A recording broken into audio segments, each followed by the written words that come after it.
Hello students, कैसे हैं आप लोग। आई होप आप लोग सब बढ़िया होंगे और अपनी फैमिली का ध्यान रख रहे होंगे। Stay home, stay safe. ठीक, तो हम लोग कंटिन्यू करने वाले हैं with the next lecture of chemical bonding. Last class में हम लोगों ने कुछ टर्म्स डिस्कस की थी।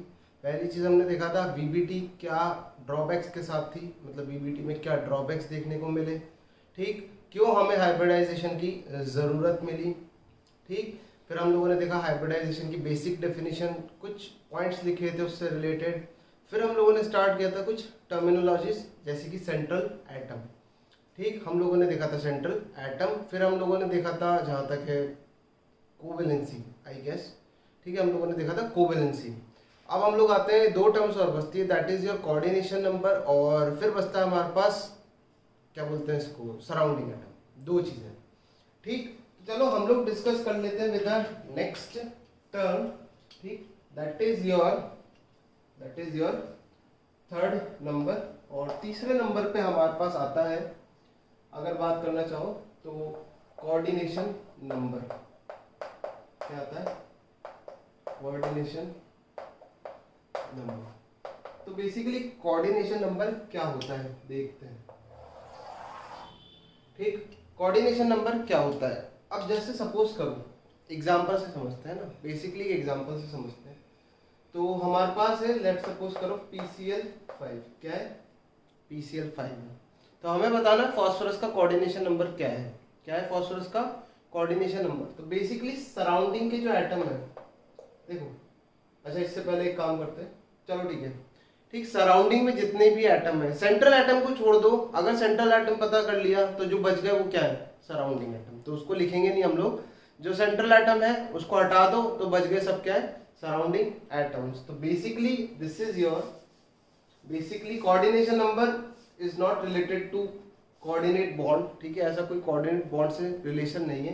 Coordination number is number of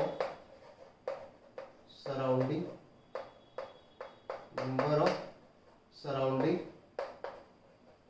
atoms। ठीक है, सराउंडिंग में कितना एटम्स है, कोऑर्डिनेशन नंबर बेसिकली वही होता है। ठीक है, ऐसा नहीं कोऑर्डिनेट बॉन्ड से कोई रिलेशन नहीं है इसका। सराउंडिंग में कितना एटम्स कनेक्टेड है। ठीक है, एटम्स कनेक्टेड लिख सकते हो आप यहाँ पर। ठीक, जैसे अगर मैं बात करता हूँ, अगर एग्जांपल के लिए मैं बोलूँ, लेट सपोज करो मेरे पास है, एग्जाम्पल के लिए हम लोग देख लेते हैं, जैसे मान लो है NH3। तो NH3 में कोऑर्डिनेशन नंबर कितना है? 3। नाइट्रोजन का कोऑर्डिनेशन नंबर कितना है? 3 है। जैसे ये बात कर लो PCl5, तो यहाँ कोऑर्डिनेशन नंबर कितना है? 5। कितना है? 5। इसके अलावा अगर बात करते हो SO2Cl2, ठीक, SO2Cl2, तो इधर कोऑर्डिनेशन नंबर कितना है? इधर कोऑर्डिनेशन नंबर कितना है? 4। 2 एटम्स ऑक्सीजन के, 2 क्लोरीन के, क्योंकि सल्फर तो क्या हो जाएगा? Surrounding atom, sorry central atom. Sulphur क्या हो जाएगा हमारा? Central atom. अब मैंने कल पॉइंट्स लिखाए थे, अगर आप लोगों ने रिवाइज किया होगा तो पता चल रहा होगा किस हिसाब से मैं सेंट्रल एटम बता रहा हूँ। ठीक है, इसके अलावा जैसे सपोज करो हमारे पास, मैं पूछता हूँ एक सवाल, यहाँ पर कोऑर्डिनेशन नंबर कितना है? 4। मान लो एक सवाल है आपके पास NOF3। ठीक, NOF3। तो कोऑर्डिनेशन नंबर किसके लिए और कितना होगा? बात पहली है, कोऑर्डिनेशन नंबर निकालेंगे किसके लिए। ठीक, अगर बात करते हैं सेंट्रल एटम की, तो देखो लेस इन नंबर नाइट्रोजन भी और ऑक्सीजन भी, दोनों का नंबर सेम ही है, 1। ठीक, बात कर लेते हैं मैक्सिमम कोवेलेंसी की। मैक्सिमम कोवेलेंसी या फिर लेस इलेक्ट्रोनेगेटिव, क्या? Less electronegative. तो लेस इलेक्ट्रोनेगेटिव कौन है? नाइट्रोजन। तो सेंट्रल एटम कौन हो जाएगा यहाँ पर? नाइट्रोजन। तो पहले चीज से आंसर नहीं आया। अगर लेस इन नंबर से आंसर नहीं आया तो हमने क्या देख लिया? Less in electronegativity. सही, चलो अब बताओ कोऑर्डिनेशन नंबर कितना हो जाएगा? 1 ऑक्सीजन और 3 फ्लोरीन। क्या हो जाएगा? 1 ऑक्सीजन और 3 फ्लोरीन। तो कोऑर्डिनेशन नंबर हो जाएगा कितना? 4। कितना हो जाएगा? कोऑर्डिनेशन नंबर 4 हो जाएगा। ठीक, एक सवाल पूछना चाहिए क्या अभी? हाँ, पूछ लेना चाहिए। अब बात कर लेते हैं कुछ पॉइंट्स की। कुछ पॉइंट्स देखते हैं फिर देखते हैं सवाल। अगर मैं बात करता हूं किसकी, फोर्थ पीरियड सेकेंड पीरियड वालों की, किसकी बात करता हूं, सेकेंड पीरियड के एलिमेंट्स की। For second period elements, for second period elements maximum coordination number equals to 4 and, ये दो जैसा लिखा, and maximum covalency is equals to 4।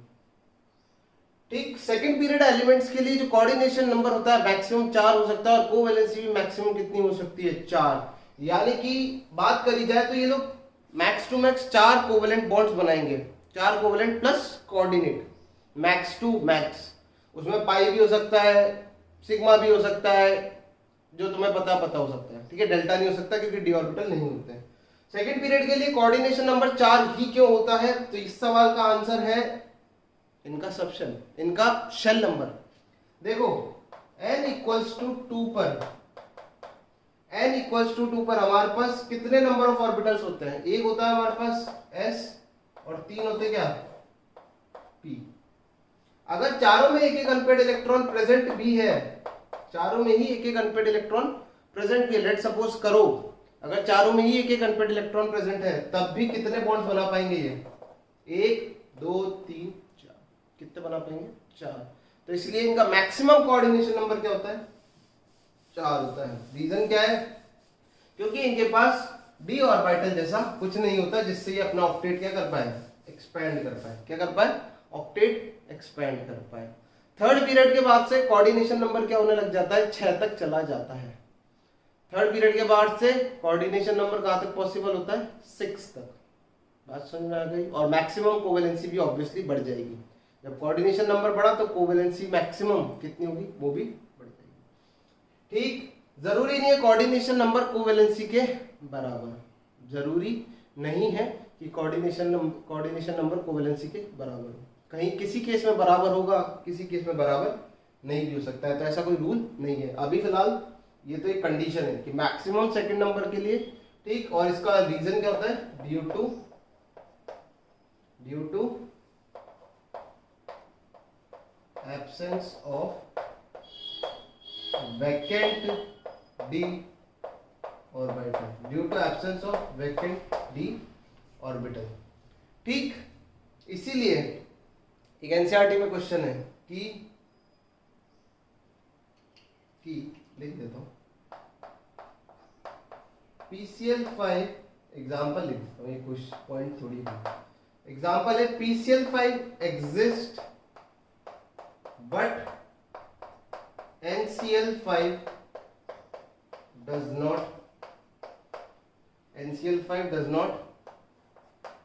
exist। क्यों, क्योंकि देखो फास्फोरस का मैक्सिमम कोऑर्डिनेशन नंबर, क्योंकि वो थर्ड पीरियड का एलिमेंट है, तो उसका मैक्सिमम कोऑर्डिनेशन नंबर कितना हो सकता है, 6। कितना हो सकता है, 6। बट नाइट्रोजन सेकंड पीरियड का एलिमेंट है, तो ये अपना ऑक्टेट एक्सपेंड नहीं कर सकता, यानी कि 4 से ज्यादा एटम सराउंडिंग में नहीं आएंगे, या फिर बोल सकते हो 4 से ज्यादा बॉन्ड नहीं बनेंगे, 5वां बॉन्ड नहीं बन सकता। सेकंड पीरियड के एलिमेंट्स मैक्सिमम कितने बॉन्ड्स बना सकते हैं, 4 ही बॉन्ड्स बना सकते हैं। बात समझ में आ गई, मैक्सिमम कितने बनाएंगे सेकंड पीरियड के, 4 ही बना पाएंगे। चलो, अब इसके अलावा एक पॉइंट और है, जैसे हमारे पास एक और एग्जांपल है, ठीक है, ये कोऑर्डिनेशन नंबर से रिलेटेड नहीं है, ये कुछ और पॉइंट है। हमारे पास SF6 होता है, वो एग्जिस्ट करता है नेचर में, SF6 exist in nature, SF6 exist in nature, but SCl6 है ना, SBr6 और Si6 do not exist। SF6 जो होता है वो नेचर में एग्जिस्ट करता है, बट Br6 या Cl6 या Si6 एग्जिस्ट नहीं करता। तो उसका लॉजिक क्या है? उसका लॉजिक कोऑर्डिनेशन नंबर से रिलेटेड नहीं है। अब देखो, सेंट्रल एटम सेम है, जो सराउंडिंग एटम है वो बदल रहे हैं, और वो सराउंडिंग एटम एक ग्रुप के हैं, फ्लोरीन, क्लोरीन, ब्रोमीन और आयोडीन। तो जब हम लोग फ्लोरीन, क्लोरीन, ब्रोमीन और आयोडीन की बात करते हैं, तो यहां से यहां जाने पर साइज क्या हो रहा है? बढ़ रहा है। क्या हो रहा है? साइज बढ़ रहा है। बट आपका सेंट्रल एटम का जो साइज है वो क्या है? फिक्स है। आपके जो सेंट्रल एटम का साइज है वो क्या है? फिक्स है। सेंट्रल एटम का साइज फिक्स है, तो देखो क्या सीन है। यहाँ पर एक सल्फर, लेट्स सपोज करो ऐसा ही कुछ है, हमें 6 फ्लोरीन लगाने थे, तो 6 फ्लोरीन कुछ लग जाएंगे, मान लो ऐसे लग गए, ये फ्लोरीन है, कैसे भी लगा दो, ठीक है, इस तरीके से। बेसिकली अभी बना के भी देखते हैं। तो अगर बात फ्लोरीन की हुई तो साइज छोटा है, बट अगर मैं बात करूं क्लोरीन की,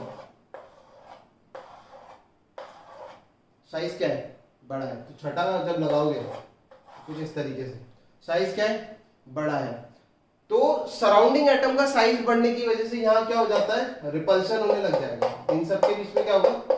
साइज बड़ा होने की वजह से रिपल्शन हो जाएगा। और वैसे भी जब सेकंड से थर्ड पीरियड में मूव करते हैं तो जो साइज का इंक्रीमेंट है वो बहुत ज्यादा होता है। तो यहाँ सर साइज क्या हो चुका है? बड़ा हो चुका है। आपस में ही क्लोरीन के एटम्स के बीच में क्या हो जाएगा? रिपल्शन स्टार्ट हो जाएगा। आपस में ही क्लोरीन एटम्स के बीच में क्या हो जाएगा? रिपल्शन स्टार्ट हो जाएगा। और रिपल्शन होने की वजह से मॉलिक्यूल एग्जिस्ट नहीं करते, तो डू नॉट एग्जिस्ट। और इसका लॉजिक क्या है? यहां लिख देते हैं अपन, ड्यू टू स्टेरिक हिंड्रेंस। ठीक है, due to steric hindrance. Steric का मतलब होता है साइज, हिंड्रेंस का मतलब होता है रुकावट। ठीक है, due to steric hindrance, steric का मतलब होता है साइज, ठीक है, बड़ी, ठीक है, साइज का मतलब, और हिंड्रेंस मतलब रुकावट। तो स्टेरिक हिंड्रेंस होने की वजह से, मतलब साइज की वजह से जो रिपल्शन पैदा हुआ आपस में सराउंडिंग एटम्स में, उसकी वजह से क्या हो गया? मॉलिक्यूल एग्जिस्ट नहीं कर पाता है। तो ये लॉजिक अलग है, इसका लॉजिक अलग था। ठीक है, इसका लॉजिक अलग था। इसका लॉजिक क्या है? Due to absence of vacant D orbital. D orbital होता ही नहीं, वैकेंट की तो बात ही है।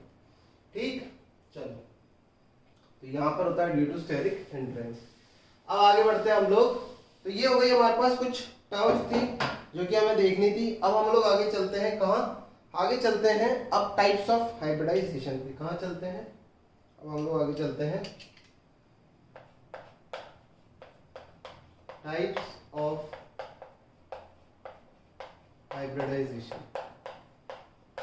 ठीक, हम लोगों ने कल CH4 का फॉर्मेशन देखा था, तो हाइब्रिडाइजेशन आ रही थी sp3। जरूरी नहीं है sp3 हो, ठीक है, अलग अलग भी हो सकती है। तो कौन कौन सी होती है वही आज डिस्कस करने जा रहे हैं। तो फर्स्ट टाइप, मिनिमम से मिनिमम बेयर कंडीशन क्या हो सकती है? एक Si और एक Pi। क्योंकि देखो, अगर सिंगल S को ही अगर बॉन्ड बनाना होगा, अगर अकेले S ऑर्बिटल को ही बॉन्ड बनाना होगा, तो उसको किसी हाइब्रिडाइजेशन की जरूरत नहीं है। एक ही बॉन्ड बना रहा है, एनर्जी एक ही ऑर्बिटल की है, तो दोनों किस पे होंगे? सेम ही है भाई, एक ही बंदा है, यहाँ से एक अनपेड इलेक्ट्रॉन, यहाँ से एक, हो गई बॉन्ड। तो यहाँ एनर्जी का लफड़ा ही नहीं है। जब एक से ज्यादा ऑर्बिटल्स होंगे जिनकी एनर्जी में डिफरेंस होगा वो कम होगा, ये भी याद रखना, जो डिफरेंस है वो बहुत कम होना चाहिए, तब हमें हाइब्रिडाइजेशन की जरूरत पड़ सकती है। तो फर्स्ट क्या कहता है? First is your sp hybridisation. क्या होता है पहला? sp hybridisation.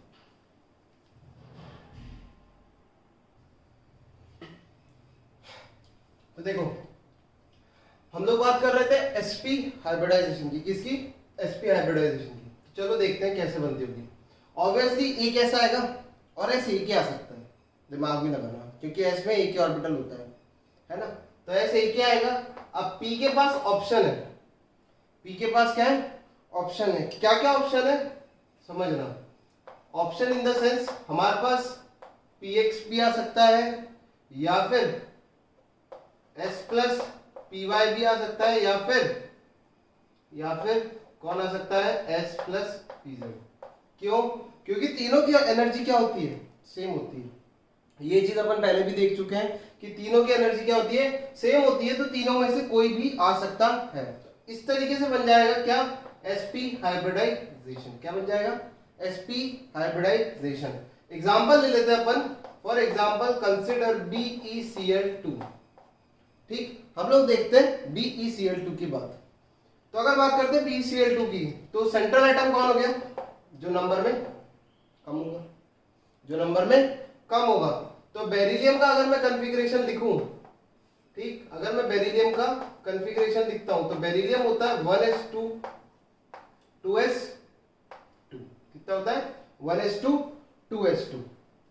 अब क्या होगा, इसको अपन लिखते हैं बॉक्स डायग्राम में बना के। वैलेंस शेल का इलेक्ट्रॉन, अगर मैं वैलेंस शेल के इलेक्ट्रॉन्स की बात करता हूं तो एक इलेक्ट्रॉन और एक इधर, और बाकी खाली पड़ा है इसका 2p ऑर्बिटल, 2s और 2p पड़ा है खाली, 2p क्या पड़ा है, खाली पड़ा है।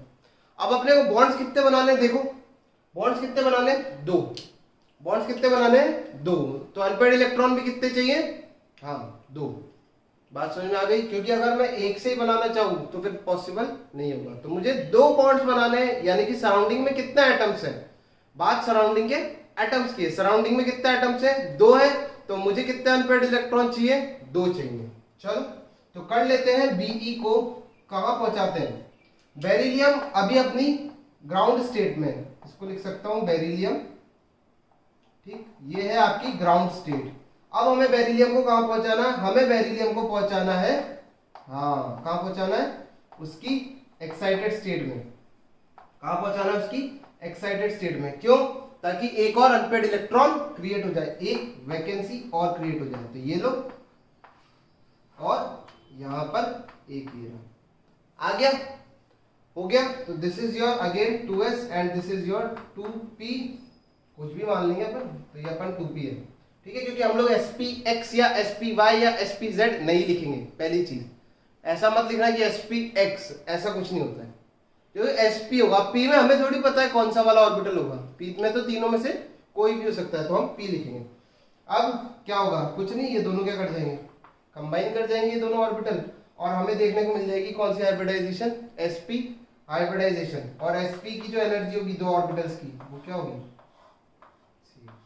तो ये हो जाएगा एक sp ऑर्बिटल और एक ये हो जाएगा एक sp ऑर्बिटल। दोनों में क्या है, एक एक अनपेयर्ड इलेक्ट्रॉन है। अब क्या होगा, ओवरलैपिंग तो देखो हमेशा होती है, मैंने ये बात करी थी कल भी कि ओवरलैपिंग की ही थ्योरी है हाइब्रिडाइजेशन भी। तो क्या होगा, एक क्लोरीन आएगा यहाँ पर, बेसिकली क्या होगा, यहाँ पर एक अनपेयर्ड इलेक्ट्रॉन लेके आएगा क्लोरीन, और एक और अनपेयर्ड लेके आएगा क्लोरीन। ठीक, इस तरीके से नहीं आता, बट छोड़ो, उससे कोई फर्क नहीं पड़ता। तो ये बन गया sp हाइब्रिडाइजेशन। अगर इसमें आगे चर्चा करना चाहूं, एक मिनट दो मुझे,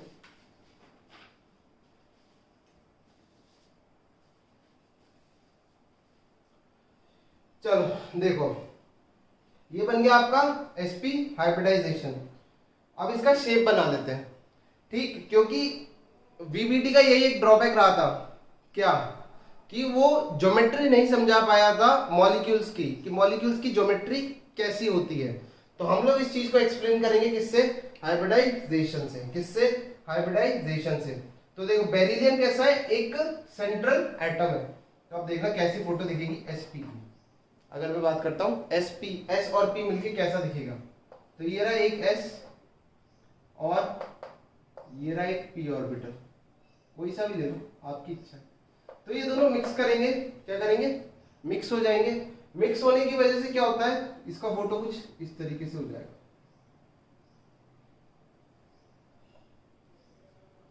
ठीक है, क्या हो जाएगा, इस तरीके से। तो जो इलेक्ट्रॉन डेंसिटी है वो एक ही तरफ कॉन्सेंट्रेटेड हो गई, ठीक है। अगर इसको बोलते हैं लोब, अगर ये लोब है, ठीक, तो ये होता है आपका, ये होता है आपका एंटी लोब। क्या होता है, एंटी लोब। यहां पर इलेक्ट्रॉन की डेंसिटी नहीं मिलती है, बहुत कम होती है, बेसिकली हम लोग बोल देते हैं कि नहीं होती है। तो हुआ क्या, हाइब्रिडाइजेशन से एक तो इलेक्ट्रॉन जो डेंसिटी है वो एक तरफ कॉन्सेंट्रेटेड हो गई। तो ये किस तरीके से बना, एक ये आया और एक ये आया, ठीक, और इन दोनों ने मिलकर कुछ इस तरीके का शेप दे दिया। अब अगर मैं बात करता हूं किसकी, हो सकता है ये आप लोगों को ना दिख रहा हो, ठीक है, तो एक एंटीलोप और एक लोब। अब बात करते हैं इसके ज्योमेट्री की, तो आप लोग इसको कॉपी कर लीजिए, फिर ज्योमेट्री पे आते हैं। तो इस तरीके का दिखेगा आपका क्या, ये आपका है sp ऑर्बिटल। क्या है ये, sp ऑर्बिटल, एक sp ऑर्बिटल। हाइब्रिडाइजेशन से क्या होता है, नए ऑर्बिटल्स ही तो जनरेट होते हैं, तो ये एक sp ऑर्बिटल है। जब तक आप देखो ठीक है, ये वाला पोर्शन थोड़ा सा कट हो रहा है, तो आप लोग देख लेना, इसको मैनेज कर लेना, नहीं तो इधर कर देता हूँ, इसको शिफ्ट और छोटा कर देना, ठीक है, इस तरीके से। समझ में आ गई बात? चलो, उसको कॉपी कर लिया होगा, तो अपन देखते हैं आगे की कहानी कि आगे क्या होने वाला है।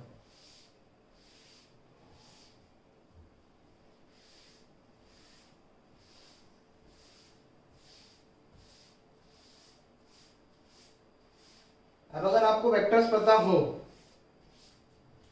तो एक वेक्टर की इंफॉर्मेशन यहां काम आएगी थोड़ी सी, that is your resultant vector, ठीक है। तो हमें s और p को कंबाइन करने से कितने हाइब्रिड ऑर्बिटल मिलेंगे, बताओ कितने मिलेंगे, 2। कितने मिलेंगे, 2। कैसे पता, number of hybrid orbitals equals to number of orbitals participating in hybridisation. कल फॉर्मूला लिखा था, याद है, ठीक है। तो भाई कितने मिलेंगे, 2, एक s और एक p, 2 ऑर्बिटल्स आए, दोनों ने कंबाइन किया, तो नए ऑर्बिटल्स भी कितने मिलेंगे, 2। अब देखो 2 वेक्टर है और 2 वेक्टर तुम्हें ऐसे जमाने कि उनका रिजल्टेंट क्या आए, 0। 2 वेक्टर आपको ऐसे जमाने कि उनका रिजल्टेंट क्या आए, 0 आए। तो कैसे जमाओगे बताओ, 2 वेक्टर जमाने जिनका रिजल्टेंट 0 होना चाहिए, मैग्नीट्यूड इक्वल है, ठीक है, मैग्नीट्यूड इक्वल है, क्योंकि sp ऑर्बिटल है तो हाइब्रिडाइजेशन एक ही जैसी है, तो अपन बोल सकते हैं मैग्नीट्यूड एक ही जैसा। बताओ क्या होगा सीन, हाँ कितना, 180। कितना होगा, 180। तो अब अपन ले लेते हैं हमारा central atom, that is your beryllium, ठीक है। हम लोग बात कर लेते हैं किसकी, बेरिलियम की। तो बेरिलियम को रखा इस तरीके से, है ना, एक हाइब्रिड ऑर्बिटल तो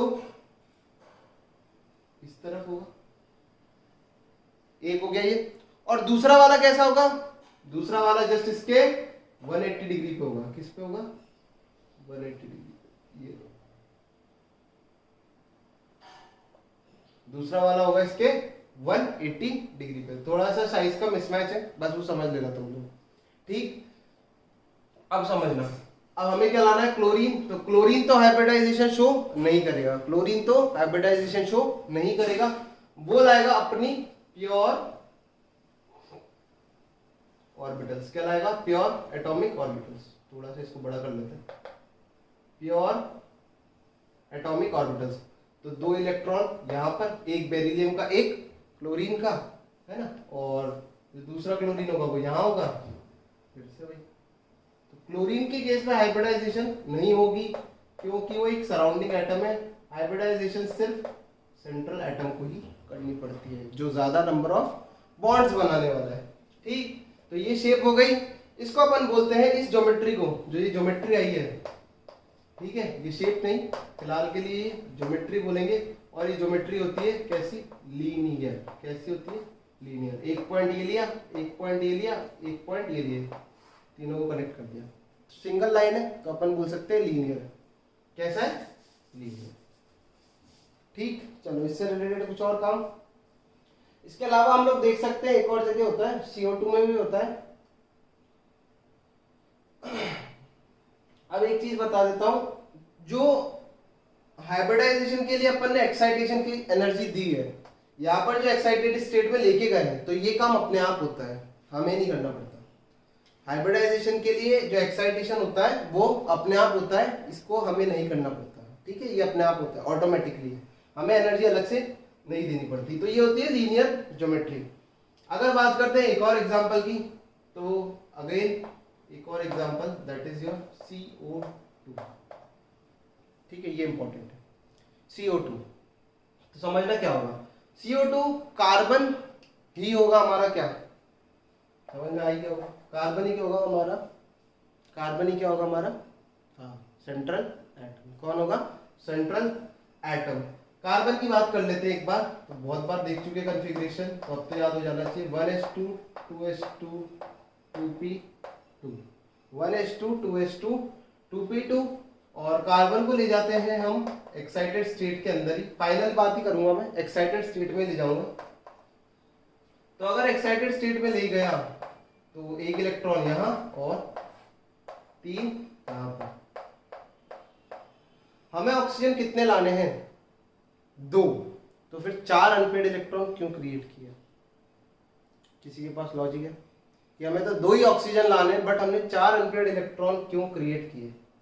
जबकि 2 तो ऑलरेडी कार्बन के पास थे ही सरी, है ना, 2 तो थे ही सरी, तो फिर हमने 4 क्यों क्रिएट किए? बताओ। तो इसका आंसर देगा लुईस डॉट स्ट्रक्चर। कौन देगा भाई? Lewis dot structure. ये रहा कार्बन। कार्बन के वैलेंस शेल में कितने इलेक्ट्रॉन्स? 1, ठीक, 1 2 3 4 बना दिया। कितने ऑक्सीजन लाने? 2। एक ऑक्सीजन, दूसरा ऑक्सीजन। ऑक्सीजन के वैलेंस शेल में इलेक्ट्रॉन्स 6, 1 2 3 4 5 6, 1 2 3 4 5 और 6। सही। क्या होगा सी? एक ये, एक ये, एक ये और एक ये। कितने टोटल बॉन्ड्स बने? कितने बने? 1 2 3 4। कितने बने? 4 बने। क्यों? 2 बनाता तो क्या ऑक्टेट कंप्लीट हो जाता? अगर 2 ही बनाता कार्बन तो ऑक्टेट कंप्लीट हो जाता? नहीं होता। 2 बनाने पर ऑक्टेट कंप्लीट नहीं होता। तो कितने बनाए? 4। उसी तरीके से देखा जाए, अगर ऑक्सीजन एक ही बॉन्ड बनाता तो क्या ऑक्टेट कंप्लीट हो जाता? नहीं, ऑक्टेट कंप्लीट नहीं होता। तो 2 बॉन्ड्स इधर और 2 बॉन्ड्स इधर। तो पहला बॉन्ड हमेशा कौन सा होता है? First bond is always sigma. हमेशा पहला कोवेलेंट बॉन्ड कौन सा होता है? सिग्मा होता है। पहले कभी भी पाई नहीं बनता है, पहले हमेशा कौन सा बनता है? सिग्मा। और दूसरा कौन सा होता है? हमेशा पाई और पाई। लॉजिक क्या है? एक बार ऑर्बिटल्स कोएक्सियल ओवरलैपिंग कर गए, ठीक है, अब दूसरी तरफ से ऐसा कोई चांस नहीं बनता कि कोएक्सियल ओवरलैपिंग हो पाए। तो अब ऑर्बिटल्स कैसे हो चुके हैं? पैरेलल, क्योंकि भाई इंटरन्यूक्लियर एक्सिस तो एक ही है, तो एक ही होगा। तो ये हो गया मान लो Z, ये हो गया Y, ये हो गया X। तो यहाँ तो बन गया आपका सिग्मा, यहाँ तो क्या बन गया? सिग्मा। बट बाकी दोनों में क्या बनेगा? ठीक है। तो ये वाला कंसेप्ट आप खुद भी बना के देख सकते हो, ऐसे जिसमें मेरी कोई जरूरत नहीं है, ठीक है, खुद से भी कर सकते हो। तो पहला बॉन्ड हमेशा कौन सा होता है? सिग्मा होता है। और दूसरा बॉन्ड हमेशा कौन सा होता है? पाई। तीसरा बॉन्ड भी कौन सा होता है? पाई होता है। और चौथा बॉन्ड होता है हमारा, इनकेस अगर बनता है तो डेल्टा। ठीक। तो कार्बन को लिया एक्साइटेड स्टेट में, अब क्या होगा? बस हो गया काम अपना, हो गया। ठीक। एक पॉइंट काम की चीज अब यहां आती है। पॉइंट जो आता है काम का वो है, क्या पाई बॉन्ड को भी हाइब्रिडाइजेशन में इंक्लूड करते हैं? नहीं, पाई बॉन्ड को कभी भी हाइब्रिडाइजेशन के अंदर इंक्लूड नहीं किया जाता है। एक आधा एक्सेप्शन है, अगर उसको हटा दूं तो पाई बॉन्ड कभी भी हाइब्रिड ऑर्बिटल का पार्ट नहीं होता है। पाई बॉन्ड हमेशा किससे बनता है? प्योर ऑर्बिटल से। किससे बनता है? प्योर ऑर्बिटल से। तो बेसिकली हमें कितने सिग्मा बनाने हैं यहाँ पर? 2। पाई बॉन्ड हाइब्रिडाइजेशन का पार्ट नहीं होता है। धीरे धीरे समझ में आ जाएगा क्यों नहीं होता है, ठीक है, अपने आप पता चल जाएगा। बट फिलहाल के लिए बता देता हूँ, पाई बॉन्ड हाइब्रिडाइजेशन का पार्ट नहीं होता है, याद रख लो। तो कितने सिग्मा है? 2। कितने सिग्मा है? 2। तो हम लोग क्या करेंगे?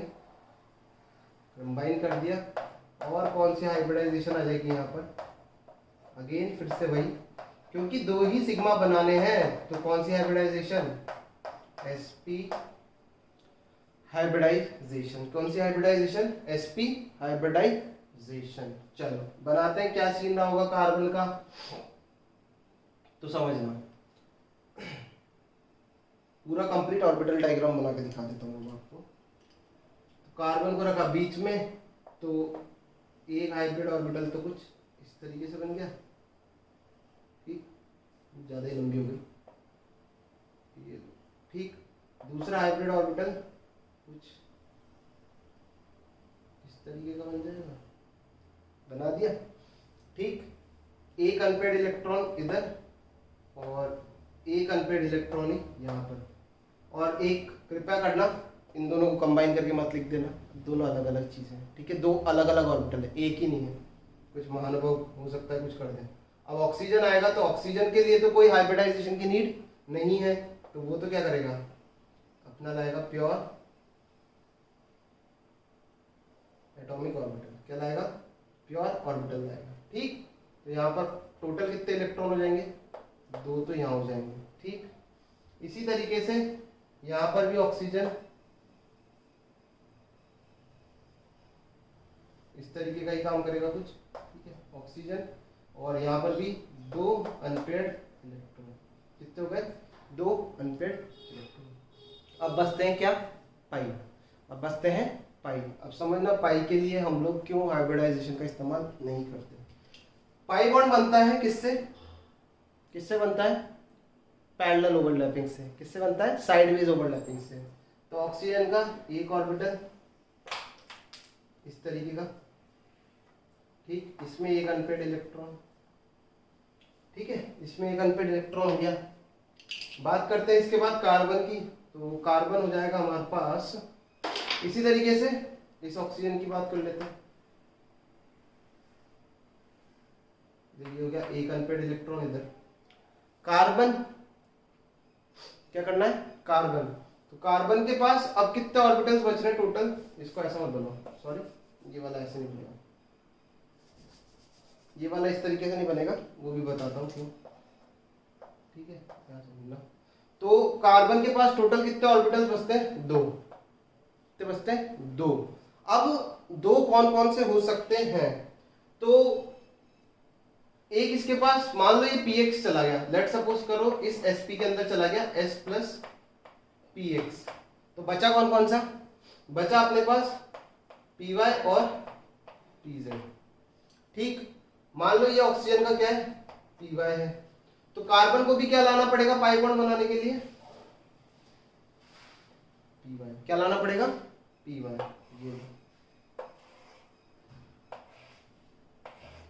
ये बन गया आपका py से, ठीक।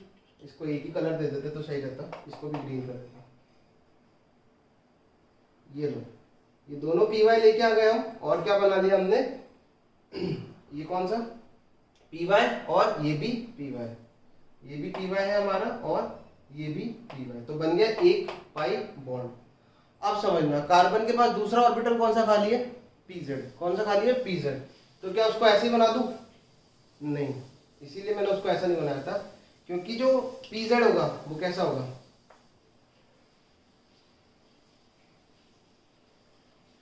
कुछ इस तरीके से अंदर और बाहर की तरफ। बेसिकली वो कैसा होगा, pz कुछ इस तरीके का अंदर और बाहर की तरफ। तो ऑक्सीजन को भी तो अपना क्या लाना पड़ेगा फिर, क्या लाना पड़ेगा, pz, क्या लाना पड़ेगा, pz, थोड़ा सा टिल्टनेस का फर्क है, तो इधर बन जाएगा कौन सा बॉन्ड, फिर अगेन क्या बन जाएगा, y। तो ये कंप्लीट एक ऑर्बिटल डायग्राम है। एक अनपेयर्ड इलेक्ट्रॉन इधर भी डालो, ठीक है, एक अनपेयर्ड इलेक्ट्रॉन इधर भी डालो, एक इसके पास और एक इसके पास भी है। तो ये कंप्लीट ऑर्बिटल डायग्राम होता है, जहां पर हम लोगों ने सिग्मा भी देखे और पाई भी देखे। ये हमारे कौन से बॉन्ड है, सिग्मा बॉन्ड है, और ये कौन से बॉन्ड है, पाई बॉन्ड है। कौन से बॉन्ड है, पाई बॉन्ड है। तो एक बात हमने यहाँ से क्या सीखी कि पहली चीज तो हाइब्रिडाइजेशन में कौन इंक्लूडेड होता है, हमेशा हाइब्रिडाइजेशन में सिग्मा का ही इंक्लूजन होता है, मतलब सिग्मा को ही इंक्लूड करेंगे, पाई को इंक्लूड नहीं करेंगे। बात करते हैं अब किसकी, अगर मैं बात करता हूं पाई की, तो पाई हमेशा पैरेलल बनता है, तो कुछ इस तरीके से डिजाइन बना देंगे। This was your about CO2, ये CO2 की ज्योमेट्री है। तो कॉपी करो इसको, थोड़ा आप पेन्स अलग अलग यूज कर लेना, है ना, थोड़ा मेरे से तो हचपच होगी, बट आप लोग इसको क्रिस्टल क्लियर रखना, और चाहो तो पाई बॉन्ड ना भी बनाओ तो भी काम चल जाएगा, ठीक। कॉपी करो इसको।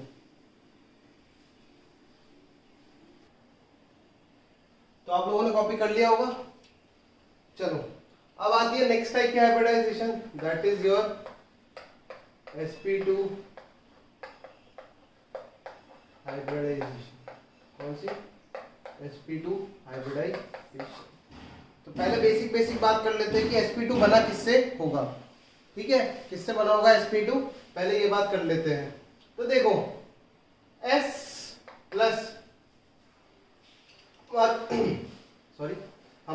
sp2 किस किस से मिलके बन सकता है, s plus px plus py, एक कॉम्बिनेशन ये है। दूसरा क्या हो सकता है, s plus px plus pz।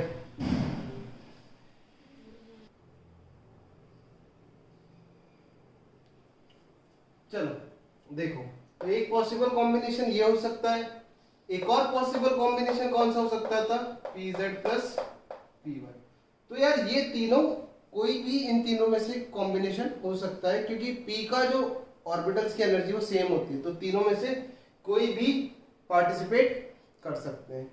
ठीक, चलो इसका एग्जांपल ले लेते हैं अब, क्योंकि एग्जांपल से ही हमें समझ में आएगा। एग्जांपल है हमारे पास BCl3, कौन सा, BCl3। BCl3 की बात करते हैं तो सेंट्रल एटम दिख ही रहा होगा, कौन होगा हमारा, बोरॉन होगा। कौन होगा, बोरॉन होगा। तो चलो बोरॉन का कॉन्फ़िगरेशन देख लेते हैं। बोरॉन होता है 1s2 2s2 2p1। बोरॉन क्या होता है हमारे पास, 1s2 2s2 2p1। हमें तो वैलेंस शेल से ही मतलब है, इनर शेल का क्या काम। अब समझ में आया वैलेंस शेल क्या होता है। वैलेंस शेल वो होता है जो बॉन्डिंग में भी पार्टिसिपेट करता है। आउटर मोस्ट शेल तो होता ही है, बट वैलेंस शेल क्यों कहते हैं, क्योंकि वो बॉन्डिंग में पार्टिसिपेट करता है। ठीक, तो इसका ऑर्बिटल डायग्राम बना लेते हैं बोरॉन का, किसके अंदर, ग्राउंड स्टेट के अंदर। तो अगर ग्राउंड स्टेट के अंदर बात करते हो तो 2s में है 2 इलेक्ट्रॉन और 2p में है 1 इलेक्ट्रॉन, कुछ इस तरीके से। ठीक, 2s में 1 इलेक्ट्रॉन है और 2p में 1 इलेक्ट्रॉन है। बात करता हूं बोरॉन की, किसमें, एक्साइटेड स्टेट। कहां लेगा इसको, एक्साइट कर दिया। एक्साइट क्यों करा, 3 बॉन्ड बनाने, कितने, 3। तो अनपेड इलेक्ट्रॉन भी कितने चाहिए, 3 चाहिए। तो 1 2 और 3, इस तरीके से। ठीक, पता चल गया होगा क्या होने वाला है। ये तीनों मिलके कौन सी हाइब्रिडाइजेशन बना देंगे, sp2 हाइब्रिडाइजेशन, sp2 हाइब्रिडाइजेशन।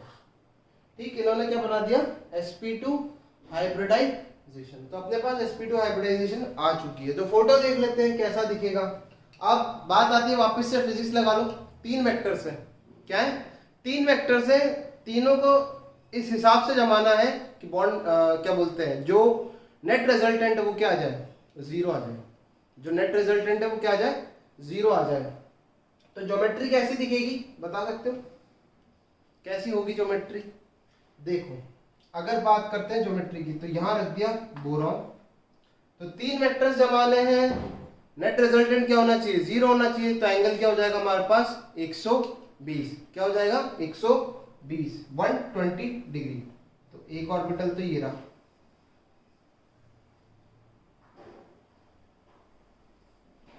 दूसरा ऑर्बिटल हम लोग कुछ इस तरीके से बना सकते हैं।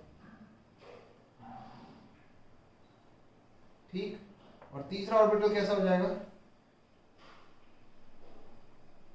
तीसरा ऑर्बिटल हो जाएगा कुछ इस तरीके से। तो ये हो गए अपने 3 हाइब्रिड ऑर्बिटल्स।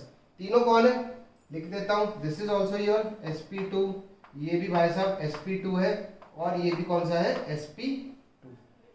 ठीक है, यहां तक समझ में आ गया। चलो अब आता है कौन, क्लोरीन। तो जगह थोड़ी सी कम है तो छोटा बना देता हूं। तो कुछ इस तरीके से आ जाएगा क्लोरीन 1।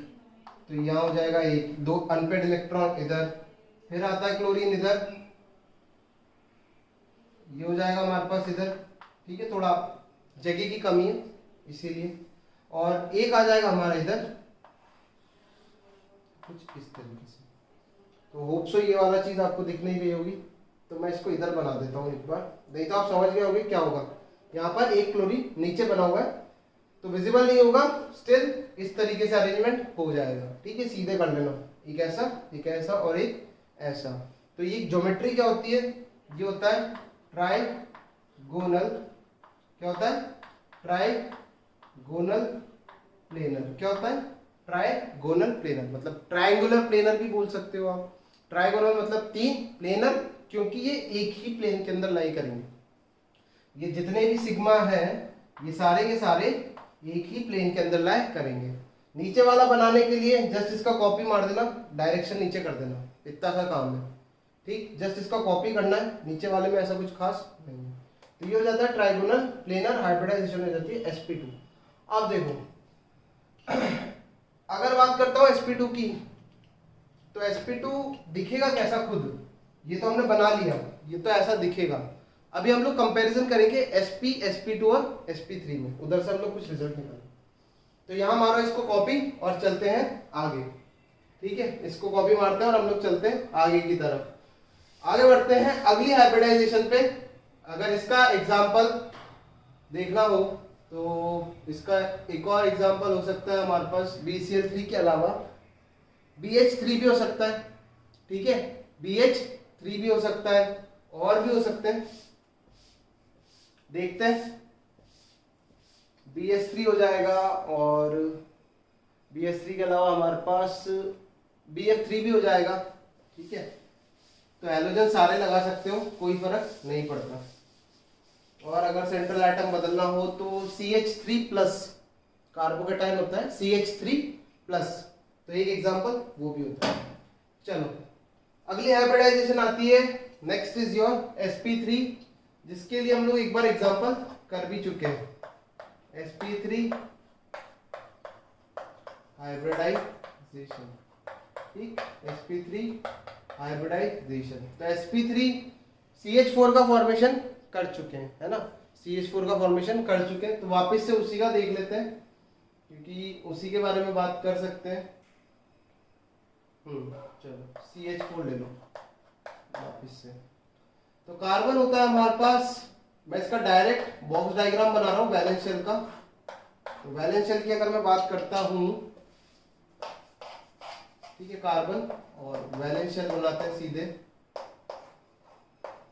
तो वैलेंस शेल 2 इलेक्ट्रॉन्स यहाँ और 2 यहाँ, ठीक है, 2s2 2p2, क्या होता है 2s2 2p2। बात करते हैं अगर कार्बन की एक्साइटेड स्टेट के अंदर, तो एक्साइटेड स्टेट में हो जाएगा 1 यहाँ और 3 यहाँ पर। ठीक, this is your again 2s और ये है 2p। sp3 में कोई कॉम्बिनेशन नहीं होता है, बताना भूल गया। sp3 में किसी तरीके का कॉम्बिनेशन नहीं होता है। क्यों? क्योंकि तीनों p ऑर्बिटल्स को ही पार्टिसिपेट करना पड़ेगा, तीनों p ऑर्बिटल्स को पार्टिसिपेट करना पड़ेगा। ठीक है, क्योंकि p 3 ही होते हैं और तीनों के तीनों चले गए। ये पावर अब तो समझ में आ गई होगी, p3 p2 मतलब number of p orbitals participating. तो तीनों पार्टिसिपेट करेंगे तो इसमें सिर्फ एक ही कॉम्बिनेशन है, s plus px plus py plus pz। बात करते हैं 2s और 2p की, ये कंबाइन कर जाएंगे और यहां से क्या बन जाएगा sp। चलो अब बात करते हैं 3D के अंदर। ठीक है, अगर आपसे बोला जाए 4 वेक्टर्स है और उनको ऐसे जमाना है कि नेट रिजल्टेंट क्या है 0, तो आपका आंसर क्या होगा? 4 वेक्टर्स है, क्या है 4 वेक्टर्स है और ऐसे अरेंज करना है कि नेट रिजल्टेंट क्या है 0। तो जो सबसे फर्स्ट आंसर आता है दैट इज योर 90 डिग्री पे जमा दो सब, है ना, 90 डिग्री पे जमा दो। तो हाइब्रिडाइजेशन के केस में हमें कोई प्लेन का रिस्ट्रिक्शन नहीं है कि सारे के सारे एक ही प्लेन में आने चाहिए।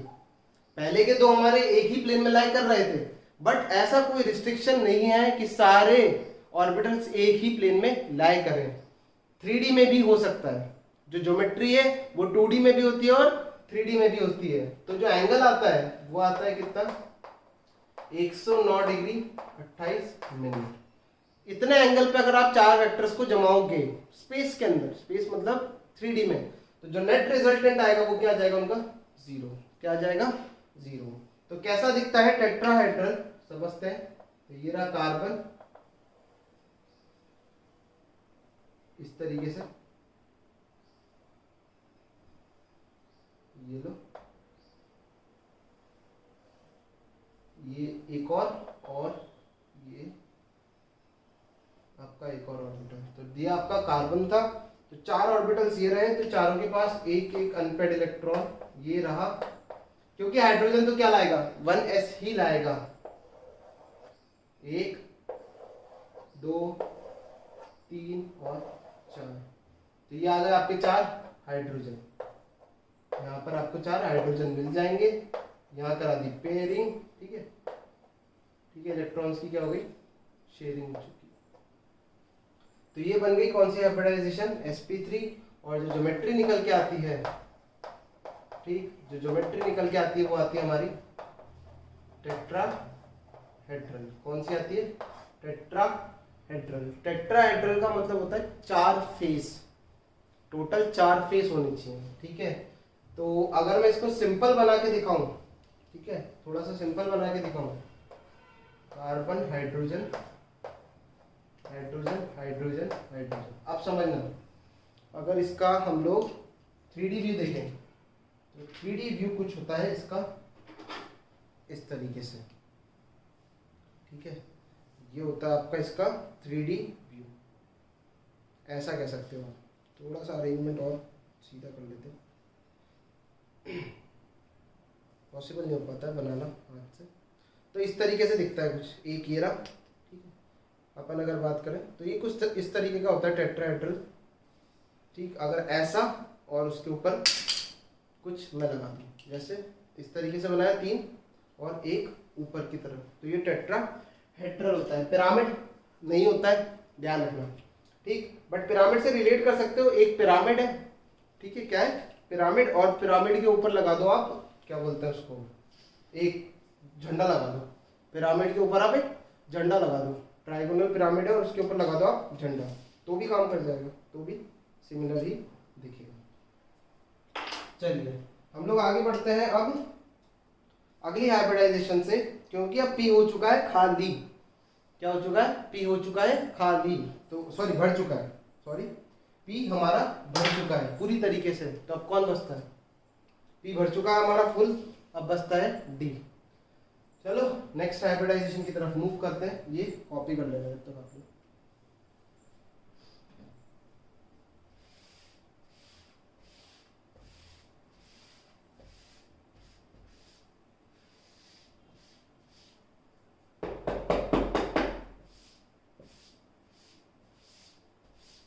P अब बढ़ चुका है, तो अब आता है हमारा कौन सा ऑर्बिटल, D ऑर्बिटल। कौन सा ऑर्बिटल, D ऑर्बिटल आता है। तो अगली हाइब्रिडाइजेशन है, दैट इज योर थर्ड के बाद फोर्थ है sp3d। कौन सी, sp3d हाइब्रिडाइजेशन, ठीक है। इसको ऐसे लिखो sp3d। sp3d को अगर मेरे को कॉम्बिनेशन बनाने हो तो मैं इसके कॉम्बिनेशन बनाऊंगा sp2 plus p plus d, ठीक है। sp2 plus p plus d। Generally यहाँ पर एक सवाल पूछा जाता है कि हमारे पास 5 d ऑर्बिटल्स होते हैं, कितने होते हैं, 5। उनमें से d ये कौन सा वाला होता है, हमारे पास dxy होता है, dyz होता है, dzx होता है, dx square minus Y square और d z स्क्वायर होता है। तो ये d कौन सा होता है, क्योंकि p तो हमें पता है तीनों इन्वॉल्व हो रहे हैं, p तो हमें पता है तीनों के तीनों इन्वॉल्व हो रहे हैं, तो उनमें तो कोई ऑप्शन ही नहीं है। बट d सिर्फ एक ही आ रहा है, तो यहाँ पूछा जाता है एक सवाल कि d कौन सा वाला होता है। तो हम लोग जब इसकी शेप बना लेंगे उसके बाद देखते हैं कि d कौन सा होगा। समझ में आ गई बात। तो एग्जाम्पल ले लेते हैं, इसका एग्जाम्पल लेते हैं, वो आता है PCl5। क्या आता है, PCl5। PCl5 की बात करते हैं तो फास्फोरस का कॉन्फ़िगरेशन बैलेंस शेल का लिखेंगे सीधे 3s2 3p3 और 3d0, ठीक है। वैसे कॉन्फ़िगरेशन में हम लोग d को देखते नहीं है, क्योंकि 3d भरता कौन से पीरियड में, 4th पीरियड में, पर खाली तो पड़ा है तो सही। तो 3d0 3d0। अब देखो फास्फोरस को कितने बॉन्ड बनाने, 5। कोऑर्डिनेशन नंबर कितना है, 5। तो अनपेड इलेक्ट्रॉन भी कितने चाहिए, कितने चाहिए, 5। तो बना लेते हैं। फास्फोरस ग्राउंड स्टेट में ऐसा दिखता है, नाइट्रोजन का ही भाई है, ठीक। और डी पड़ा है खाली, 1 2 3 4 5, ठीक। फास्फोरस को ले गए किसमें हम लोग, फास्फोरस को ले गए एक्साइटेड स्टेट में। तो फास्फोरस दिखेगा this is your 3s 3p और 3d, ठीक है। तो 3s में एक इलेक्ट्रॉन एक्साइट करा दिया। अब देखो इस इलेक्ट्रॉन को अगर एक्साइट करूंगा तो पहले आएगा यहाँ पर और फिर जाएगा यहाँ पर आगे की तरफ। या ऐसा हो सकता है कि ये इलेक्ट्रॉन इधर चला जाए और ये वाला इधर कूद के आ जाए, कुछ भी हो सकता है, ठीक है, कुछ भी हो सकता है। तो बेसिकली ये इलेक्ट्रॉन कहाँ जाना है, यहाँ पर कहाँ जाना है, डी के अंदर। तो ये लो,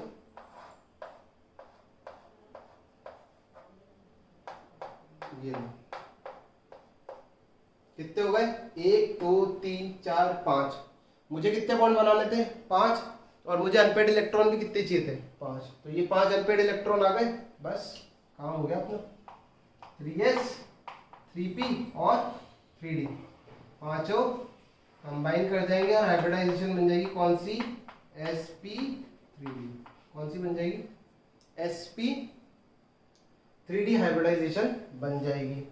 अब sp3d का जो शेप होता है वो भी देख लेते हैं हम लोग कि कैसा दिखता है। तो यहाँ अरेंजमेंट होगा कुछ इस तरीके का। मैं डायरेक्ट एक शेप बना रहा हूँ, अब हम लोग डायरेक्ट शेप बनाएंगे। तो PCl5 का जो शेप होता है वो होता है कुछ इस तरीके का, क्लोरीन क्लोरीन क्लोरीन क्लोरीन और यहाँ पर एक क्लोरीन, इस तरीके से हम लोग देख सकते हैं। ये हो गया, ठीक। तो एक ट्राइगोनल प्लेनर और ऊपर और नीचे 2 क्लोरीन, ऊपर और नीचे मतलब ये तो एक ही प्लेन में लाई कर रहा है ना, जैसे ट्राइगोनल प्लेनर बनाते थे ना, तो वही है, ये तो एक ही प्लेन में लाई कर रहा है और ऊपर और नीचे, जिसकी वजह से इसका जो शेप है वो कुछ इस तरीके का दिख रहा है। देखो ये कनेक्टेड नहीं है, ये सिर्फ शेप दिखाने के लिए कर रहा हूं। ये ज्योमेट्री, एक पिरामिड, फेस, 2 फेस, 3 फेस, कितने फेस है टोटल ऊपर, 3 फेस। तो इसका अगर जो ज्योमेट्री है, अगर मैं इसकी ज्योमेट्री की बात करता हूं तो ज्योमेट्री आती है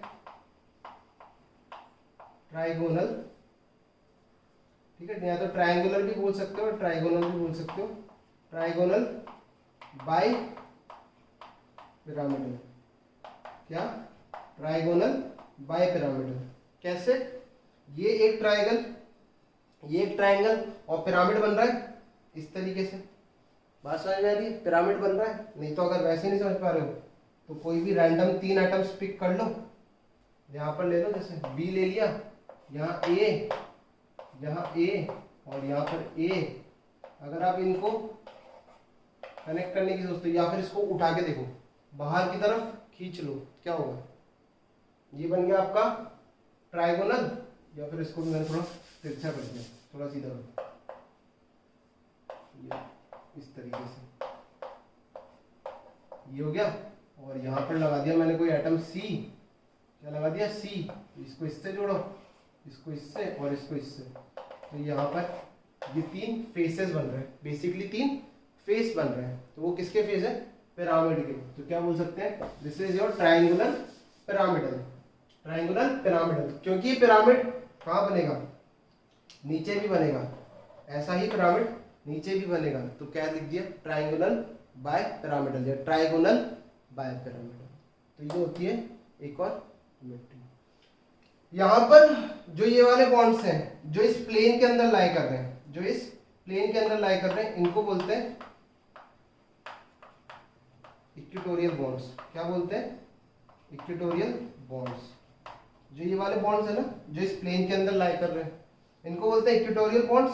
और ये दोनों जो बच गए, दूसरे कलर से कर देता हूं, ये जो दोनों बच गए ये होते हैं आपके एक्सियल बॉन्ड्स। कौन से, एक्सियल बॉन्ड्स। जो प्लेन के अंदर लाई कर रहे हैं वो होते हैं इक्वेटोरियल बॉन्ड्स, और जो ऊपर और नीचे की तरफ बने हुए हैं वो कौन से होते हैं, एक्सियल बॉन्ड्स। कौन से होते हैं, एक्सियल बॉन्ड्स। चलो, तो अब आप लोग के लिए टास्क है, आप लोग बताना कि यहाँ पर डी ऑर्बिटल कौन सा इन्वॉल्व हो रहा होगा। मैंने इसको इस तरीके से लिखा है, इसको रिलेट करो कुछ पुरानी हाइब्रिडाइजेशन से जो पिछली पढ़ के आए हो, और फिर देखो आंसर क्या आता है कि डी कौन सा होगा। नेक्स्ट क्लास में इसको डिस्कस करेंगे कि डी ऑर्बिटल कौन सा होगा। आज तक के लिए बस इतना ही। sp3d तक हम लोगों ने डिस्कस कर लिया हाइब्रिडाइजेशन टाइप्स ऑफ हाइब्रिडाइजेशन देख चुके हैं, central atom, surrounding atom, coordination number वगैरह वगैरह बहुत कुछ आज कवर कर चुके हैं। अभी भी 2 और हाइब्रिडाइजेशन बचती है, उनको कंप्लीट करेंगे, फिर हम लोग चलेंगे नेक्स्ट थ्योरी पे, that is your valence shell electron pair repulsion theory. ठीक, तब तक के लिए आप इसे रिवाइज करिए, बहुत इंपॉर्टेंट चीज है, केमिकल बॉन्डिंग का सबसे इंपॉर्टेंट पॉइंट चल रहा है। ये एक बार समझ में आ गया तो समझ में सारी चीजें आ जाएंगी आगे तक, क्योंकि हाइब्रिडाइजेशन हर जगह आपको निकालनी पड़ेगी, बिना हाइब्रिडाइजेशन के आप कुछ नहीं कर पाओगे, हाइब्रिडाइजेशन आपको निकालनी आनी ही चाहिए। तो फिलहाल हम लोगों ने अभी ये नहीं देखा है कि हाइब्रिडाइजेशन कैसे निकालते हैं, नेक्स्ट लेक्चर तक देख लेंगे। ओके।